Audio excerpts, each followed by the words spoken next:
प्यार से बोलिए धन गुरु नानक। श्री गुरु नानक देव जी अपनी यात्रा के दौरान एक गांव में पहुंचे। उस गांव में एक बहुत ही भला आदमी रहता था। जब भी कोई संत महात्मा उस भले आदमी के घर जाता था तो वह उनका बहुत आदर सत्कार करता था और बड़े ही प्रेम भाव से उनकी सेवा करता था। वह अपने यहाँ पर आए हुए साधु संत से एक ही सवाल पूछता था कि साधु संतों के दर्शन से क्या फल मिलता है। श्री गुरु नानक देव जी उसकी यह इच्छा पूरी करने के लिए उसके घर जा पहुँचे। वह आदमी गुरुजी को अपने घर आया देखकर बहुत खुश हुआ। उसने गुरुजी को बहुत ही आदर सम्मान के साथ बिठाया और बड़े ही प्यार से उनकी सेवा की। भोजन के पश्चात उसने श्री गुरु नानक देव जी से वही सवाल किया जो वह सभी संतों से करता था कि साधु संतों के दर्शन करने से क्या फल मिलता है। उसने गुरुजी से हाथ जोड़कर कहा कि मैंने यह सवाल मेरे घर आए सभी साधु संतों से किया, लेकिन मुझे अभी तक इसका कोई ऐसा जवाब नहीं मिला जिससे मेरी संतुष्टि हो सके। आप एक संपूर्ण गुरु हैं, कृपया मेरे इस सवाल का जवाब दें ताकि मेरी पूर्ण रूप से संतुष्टि हो सके। श्री गुरु नानक देव जी ने उसको कहा कि कल तुम एक वीरान जगह में जाना जहां तुम्हें एक बहुत ही सुंदर नज़ारा देखने को मिलेगा। वहां पर तुम एक पेड़ के नीचे वाहेगुरु का नाम लेकर बैठ जाना। तुम्हें तुम्हारे प्रश्न का उत्तर वहीं मिल जाएगा और तुम्हारी संतुष्टि भी हो जाएगी।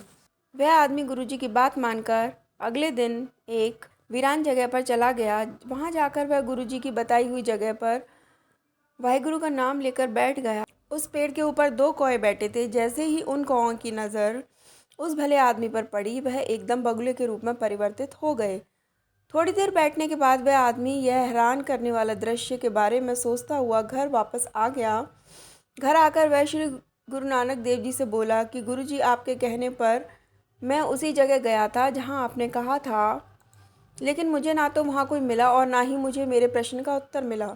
गुरु नानक जी ने कहा, कोई बात नहीं, कल तुम फिर वहां जाना, तुम्हें तुम्हारे प्रश्न का उत्तर मिल जाएगा। अगले दिन वह आदमी गुरुजी की बात मानकर उसी जगह दोबारा चला गया। वह उसी पेड़ के नीचे जाकर बैठ गया। उसने पेड़ के ऊपर देखा, कल वाले दोनों बगुले वहीं बैठे थे।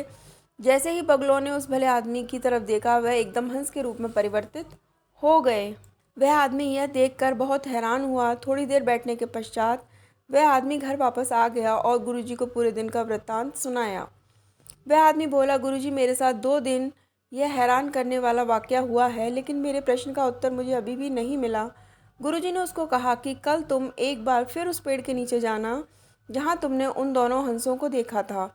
कल तुम्हें तुम्हारे प्रश्न का उत्तर मिल जाएगा और तुम्हारी संतुष्टि भी हो जाएगी। अगले दिन वह आदमी फिर उस जगह जा पहुंचा। जैसे ही उन हंसों ने उस आदमी की तरफ देखा, वह मनुष्य के रूप में परिवर्तित हो गए। वह दोनों पेड़ के नीचे आकर बैठ गए। उन दोनों को अपने सामने बैठे हुए देखकर वह आदमी बोला कि कृपया आप मुझे बताएं कि साधु संतों के दर्शन का क्या फल मिलता है। वह दोनों एक दूसरे की तरफ देखकर मुस्कुराए और उसको बोले कि क्या अभी तक आपको तसल्ली नहीं हुई? जब आप पहली बार यहाँ पर आए थे तो हम कौए के रूप में थे, परंतु जैसे ही आपके दर्शन हुए हम बगले के रूप में आ गए। दूसरी बार जब आप यहाँ आए तो हम बगले के रूप में थे, जैसे ही हमें आपके दर्शन हुए हम हंस के रूप में आ गए। इस बार आप आए हैं तो आपके दर्शन करते ही हमें इंसान के रूप में आ गए।